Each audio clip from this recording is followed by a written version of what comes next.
Hi guys, learn computer के एक नए एपिसोड में आपका एक बार फिर से स्वागत है। गाइस, आज के इस वीडियो में मैं आपको कंप्यूटर के इंट्रोडक्शन से रिलेटेड 10 ऐसे फैक्ट्स के बारे में बताने जा रहा हूं जो कि हर एक कंप्यूटर के स्टूडेंट को पता होने ही चाहिए। तो इस वीडियो में मैं आपको कंप्यूटर की जो बेसिक जानकारी होती है, जो बेसिक बातें होती हैं, उनके बारे में 10 फैक्ट्स के बारे में 10 फ्रिक्वेंटली आस्क्ड क्वेश्चंस के बारे में बताने जा रहा हूँ। तो चलिए जानते हैं। जैसे कि आज हम जानेंगे कंप्यूटर क्या होता है, कंप्यूटर कैसे कार्य करता है, कंप्यूटर में आईपीयू सिस्टम क्या होता है, कंप्यूटर की विशेषताएं, कंप्यूटर की कमियां, कंप्यूटर की पीढ़ियां और कंप्यूटर के प्रकार। तो इस वीडियो में मैं आपको इन सारी चीज़ों के बारे में बताने जा रहा हूं। तो चलिए स्टार्ट करते हैं आज का वीडियो। तो भाई सबसे पहले तो हम बात करते हैं कंप्यूटर क्या होता है, व्हाट इज़ कंप्यूटर। तो यहाँ पर लिखा है कंप्यूटर एक इलेक्ट्रॉनिक और प्रोग्रामेबल डिवाइस होता है। क्या होता है? कंप्यूटर एक इलेक्ट्रॉनिक डिवाइस होता है और एक प्रोग्रामेबल डिवाइस होता है। अब ये इलेक्ट्रॉनिक क्या है, प्रोग्रामेबल क्या है? तो यहाँ पर लिखा हुआ है इलेक्ट्रॉनिक का सिंपल सा मतलब होता है कि जो डिजिटल सर्किट और इलेक्ट्रिकल कंपोनेंट से बना होता है। कंप्यूटर क्या होता है? कंप्यूटर एक इलेक्ट्रॉनिक डिवाइस होती है। अब कंप्यूटर के अंदर क्या होते हैं? डिजिटल सर्किट्स होते हैं। जो आपका मदरबोर्ड होता है उसके अंदर डिजिटल सर्किट का इस्तेमाल किया जाता है और इसके साथ में उसमें बहुत सारे इलेक्ट्रिकल कंपोनेंट भी लगे होते हैं। जैसे हमारा मदरबोर्ड है, सीपीयू है, इसके अलावा एसएमपीएस है और बहुत सारे कैपेसिटर, रजिस्टर, ट्रांजिस्टर वगैरह लगे होते हैं। इस तरह से हम कह सकते हैं हमारा कंप्यूटर एक इलेक्ट्रॉनिक डिवाइस होता है। ऑलराइट गाइस, और अगर हम बात करें प्रोग्रामेबल की, तो प्रोग्रामेबल का सिंपल सा मीनिंग है जो प्रोग्राम किया जाता है किसी स्पेसिफिक टास्क को कंप्लीट करने के लिए। यानी कि कंप्यूटर एक ऐसी डिवाइस है जो किसी काम को पूरा करने के लिए उसके अंदर प्रोग्राम को लोड कर दिया जाता है, उसे प्रोग्राम किया जाता है। यानी कि अगर आप अपने कंप्यूटर पर एडिशन करना चाहते हैं, दो नंबरों को जोड़ना चाहते हैं, तो जोड़ने के लिए आपके कंप्यूटर के अंदर पहले से प्रोग्राम को लोड कर दिया जाता है और उस प्रोग्राम को कंप्यूटर में लोड करने के बाद ही आप उस कंप्यूटर का इस्तेमाल कर सकते हैं। ऑलराइट गाइस, आगे लिखा है जो आईपीयू सिस्टम के प्रिंसिपल पर कार्य करता है। जो कंप्यूटर होता है ये आईपीयू प्रिंसिपल पर कार्य करता है। अब ये आईपीयू सिस्टम क्या होता है तो अभी मैं आपको नीचे इसके बारे में बताऊंगा। इसके बाद में गाइस हमारा अगला जो क्वेश्चन है वो है कंप्यूटर कैसे कार्य करता है। तो यहाँ पर लिखा है कंप्यूटर आईपीयू सिस्टम के सिद्धांत पर कार्य करता है। अब ये आईपीयू क्या होता है इसको डिटेल्स में समझते हैं। तो आईपीयू सिस्टम में आई का मतलब होता है इनपुट, पी का मतलब होता है प्रोसेस, ओ का मतलब होता है आउटपुट। तो यही हमारा आईपीयू सिस्टम होता है, input process output, input process output. Alright guys, तो गाइस इसमें होता क्या है, जो इनपुट होता है हम कीबोर्ड या माउस जैसी इनपुट डिवाइस की सहायता से कंप्यूटर के अंदर डेटा को इनपुट कर देते हैं। यानी कि कीबोर्ड और माउस का इस्तेमाल करके कंप्यूटर में हम कमांड देते हैं। उसके बाद में जो कमांड देते हैं वो कमांड चली जाती है सीपीयू के अंदर। तो सीपीयू क्या करता है, सीपीयू उसमें प्रोसेसिंग करता है। अब सीपीयू को जब कमांड मिलती है तो सीपीयू उस कमांड पर प्रोसेसिंग करता है। अब प्रोसेस करने के बाद जो रिजल्ट आता है, जो आउटपुट आता है, उस रिजल्ट को वो आउटपुट डिवाइस को भेज देता है। अब आउटपुट डिवाइस जैसे हमारा मॉनिटर है, प्रिंटर है, तो मॉनिटर और प्रिंटर जैसी आउटपुट डिवाइस में प्रोसेस किए गए डेटा को भेज देता है, उसे हम आउटपुट बोलते हैं। अब इसके बाद में क्या होता है, जो आपका आउटपुट मिलता है उसको फिर स्टोरेज डिवाइस में भेज दिया जाता है, जिससे आपका आउटपुट आपके कंप्यूटर की मेमोरी में स्टोर हो जाता है। उसके बाद में आप उसको यूज कर सकते हो या किसी के साथ भी शेयर कर सकते हो। ऑलराइट गाइस, तो कुछ इस तरीके से हमारा कंप्यूटर काम करता है जिसे हम आईपीयू प्रिंसिपल बोलते हैं। इसके बाद में गाइस बात करते हैं तीसरे क्वेश्चन के बारे में, जो कि है आईपीयू सिस्टम क्या होता है, ये कैसे काम करता है। तो चलिए इसको थोड़ा और विस्तार से समझते हैं। तो आईपीयू सिस्टम में हम कीबोर्ड या माउस जैसे इनपुट डिवाइस की सहायता से कंप्यूटर के अंदर डेटा को इनपुट कर देते हैं। अब जब डेटा को इनपुट कर देते हैं तो इनपुट किए गए डेटा में सीपीयू या जीपीयू प्रोसेसिंग कर देता है। अब जब प्रोसेसिंग पूरी हो जाती है तो उसी प्रोसेस किए गए डेटा को मॉनिटर या प्रिंटर जैसी आउटपुट डिवाइस की सहायता से यूजर तक पहुंचा दिया जाता है, यूजर तक भेज दिया जाता है। अब कीबोर्ड या माउस के द्वारा जो डेटा इनपुट किया जाता है उसमें प्रोसेसिंग करने के बाद उसको यूजर तक भेजने का जो प्रोसेस होता है, उसी प्रोसेस को हम आईपीयू सिस्टम कहते हैं। ऑलराइट गाइस, इसके बाद में गाइस बात करते हैं कंप्यूटर में विशेषताएं और उसमें कमियों के बारे में। कंप्यूटर में कौन सी विशेषताएं होती हैं, कौन सी कमियां होती हैं, इसके बारे में जानते हैं। तो सबसे पहले अगर हम बात करें विशेषताएं के बारे में, तो कंप्यूटर में ये कुछ मेन विशेषताएं होती हैं, मेन फीचर्स होते हैं या कहें तो कैरेक्टरिस्टिक्स होते हैं। जैसे कि हाई स्पीड, तो कंप्यूटर जो भी ऑपरेशंस को परफॉर्म करता है बहुत तेज़ी से करता है, बहुत ही हाई स्पीड से करता है। इसके अलावा दूसरा फीचर है एक्यूरेसी, यानी कि शुद्धता। तो कंप्यूटर जो भी काम करता है वो 100% एक्यूरेट करता है, कंप्यूटर कभी भी कोई भी गलती नहीं करता है। इसके अलावा तीसरा फीचर है रिलायबिलिटी, यानी कि विश्वसनीयता। अब जब कंप्यूटर 100% एक्यूरेट काम करता है तो ऐसे में आपको पता होता है कि भाई हमारा जो कंप्यूटर है वो बिल्कुल सही आउटपुट देगा। तो ऐसे में हम कंप्यूटर के कामों पर विश्वास कर लेते हैं कि कंप्यूटर जो भी काम करेगा वो सही ही होगा, गलत नहीं होगा। तो इसीलिए कंप्यूटर को हम रिलायबल भी बोलते हैं, कंप्यूटर की विश्वसनीय डिवाइस होती है। इसके अलावा चौथा फीचर है डिलीजेंस, यानी कि कर्मठता। अब ये डिलीजेंस क्या होती है, तो डिलीजेंस का सिंपल सा मतलब होता है जो कंप्यूटर होता है वो बराबर काम करता रहता है। यानी कि आप उस पर 24 घंटे 7 दिन लगातार काम करते रहिए, आपका कंप्यूटर बराबर काम करता रहेगा, कंप्यूटर कभी भी थकता नहीं है। इसके अलावा पांचवा फीचर है स्टोरेज, यानी कि भंडारण क्षमता। अब स्टोरेज फीचर का इस्तेमाल करके आप अपने कंप्यूटर के अंदर बहुत ज़्यादा मात्रा में, बहुत अधिक मात्रा में डेटा को स्टोर कर सकते हो और फ्यूचर में इसको यूज कर सकते हो या किसी दूसरे के साथ में शेयर कर सकते हो। ऑलराइट गाइस, इसके अलावा कंप्यूटर का अगला फीचर है ऑटोमेटिक, यानी कि स्वचालित। अब जो हमारा कंप्यूटर होता है ये एक ऑटोमेटिक मशीन होती है, ऑटोमेटिक डिवाइस होती है। यानी कि कंप्यूटर को अगर आप कोई कार्य करने को कहेंगे, कोई कार्य करने के लिए कमांड देंगे, तो ऐसे में जैसे कंप्यूटर को कमांड मिलेगी, कंप्यूटर काम करना स्टार्ट कर देगा, सारे के सारे ऑपरेशंस को चालू कर देगा। और जब तक आपका काम पूरा नहीं हो जाता, कंप्यूटर बीच में रुकता नहीं है, सारे के सारे काम लगातार करता ही रहता है। तो इसीलिए हम कहते हैं कि कंप्यूटर हमारा ऑटोमेटिक मशीन होता है। इसमें आप एक बार कमांड दे दीजिए, उसके बाद जब तक आपका काम कर नहीं देगा, कंप्यूटर चैन से नहीं बैठेगा। ऑलराइट गाइस, इसके बाद में हम बात करते हैं कंप्यूटर में कमियों के बारे में। तो कंप्यूटर में दो मेन कमियां होती हैं।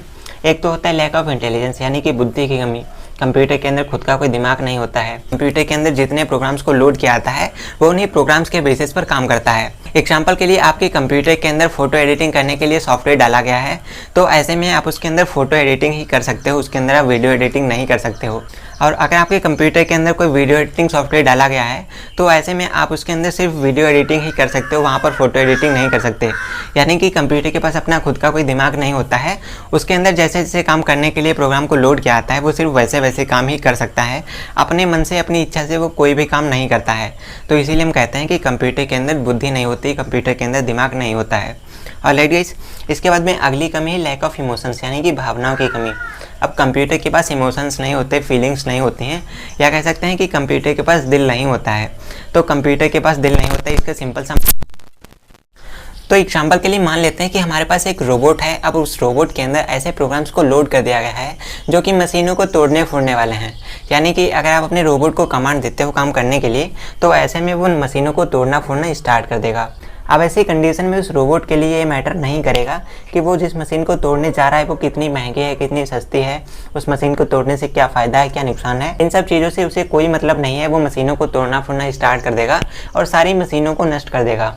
तो इस तरीके से हम मान सकते हैं कि कंप्यूटर के अंदर लैक ऑफ इमोशंस होते हैं, भावनाओं की कमी होती है, फीलिंग्स की कमी होती है। ऑलराइट गाइस, इसके बाद में बढ़ते हैं अपने अगले क्वेश्चन पर, जो कि हमारा कंप्यूटर के प्रयोग क्षेत्र कौन कौन से हैं, यानी कि कंप्यूटर के एप्लीकेशन एरियाज़ के बारे में, कि कंप्यूटर को कहाँ कहाँ पर यूज़ किया जाता है, कैसी कैसी फील्ड में कंप्यूटर को यूज़ किया जाता है। तो गाइस, आज की डेट में हर एक फील्ड में कंप्यूटर का इस्तेमाल किया जाता है। आप चाहे एजुकेशन को ले लीजिए, साइंस को ले लीजिए, ट्रांसपोर्ट को ले लीजिए, बैंकिंग को ले लीजिए, एंटरटेनमेंट है, मेडिकल है, एग्रीकल्चर है, डिफेंस है, एस्ट्रोनॉमी है, स्पेस है, इसके अलावा कोई भी प्रोजेक्ट हो, कोई भी रिसर्च हो, तो इन सभी फील्ड्स के अंदर कंप्यूटर का बहुत ज़्यादा इस्तेमाल किया जाता है। किसी भी टास्क को कंप्लीट करने के लिए, कोई भी प्रोजेक्ट पूरा करने के लिए आज की डेट में कंप्यूटर का इस्तेमाल किया जाता है। फिर कोई भी फील्ड हो, हर एक फील्ड में कंप्यूटर का प्रॉपर इस्तेमाल किया जाता है। इसके बाद में गाइस बात करते हैं कंप्यूटर के इतिहास में प्रयोग होने वाले कुछ मुख्य कंप्यूटरों के बारे में, यानी कि कुछ हिस्टोरिक कंप्यूटर्स के बारे में जान लेते हैं। तो जैसे कि एग्जांपल के लिए यहाँ पर हमारा जो सबसे पहला हिस्टोरिक कंप्यूटर है वो है हमारा अबेकस। अबेकस क्या होता है? अबेकस आपने देखा होगा, अबेकस का इस्तेमाल कैलकुलेशंस करने के लिए किया जाता है। इसके अलावा हमारा दूसरा हिस्टोरिक कंप्यूटर है एडिंग मशीन, जिसे हम पास्कलाइन भी बोलते हैं, पास्कलाइन एडिंग मशीन के नाम से भी जानते हैं।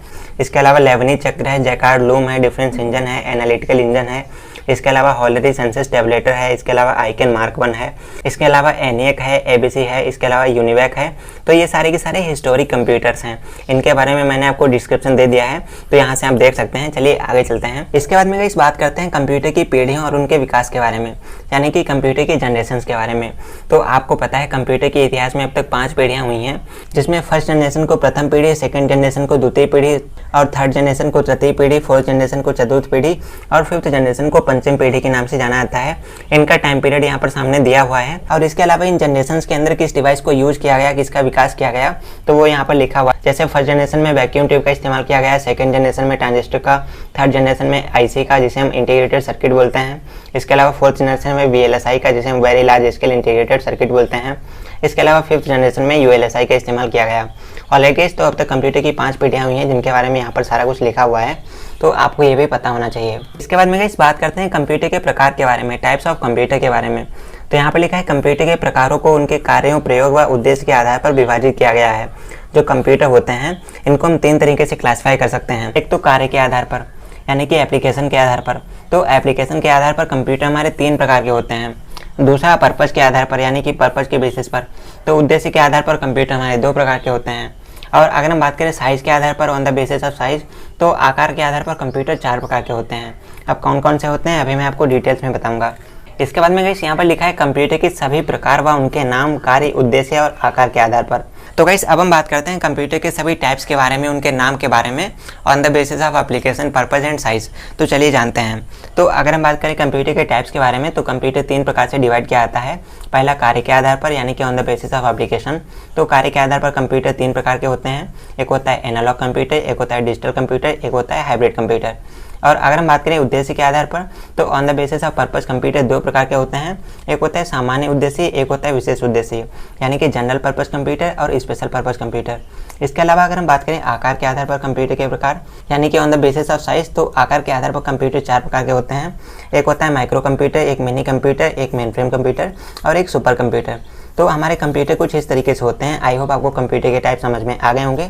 तो गाइस क्या आप जानते हैं कि 0 और 1 जिसे हम बाइनरी डिजिट बोलते हैं, उसे हम पल्स भी बोलते हैं। तो कंप्यूटर और प्रोग्रामिंग की भाषा में 0 और 1 को बाइनरी डिजिट भी बोला जाता है, उसको पल्स भी बोला जाता है। आपको ये भी पता होना चाहिए। इसके अलावा आपको पता होना चाहिए कंप्यूटर को संगणक कहते हैं, कंप्यूटर को हिंदी में संगणक कहते हैं, आपको ये भी पता होना चाहिए।